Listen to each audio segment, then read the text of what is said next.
আসসালামু আলাইকুম ওয়া রাহমাতুল্লাহি ওয়া বারাকাতুহু।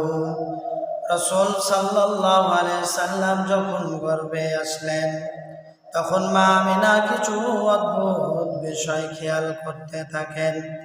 তিনি দেখলেন যে মা আমিনা যখন হাঁটতে বেরোয়, তখন একটা মেঘমালা সব সময় ঘোরাফেরা করে।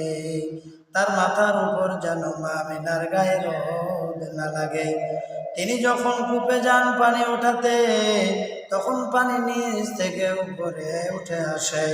তিনি যখন পাহাড়ের পাদদেশে হাঁটতেন, তখন পাথরগুলো তুলোর মতো নরম হয়ে যেত, যেন মা আমিনা ব্যথা না পায়। তিনি যখন ঘুমাতেন, তখন জান্নাতের হুরেরা তাকে বাতাস করতেন।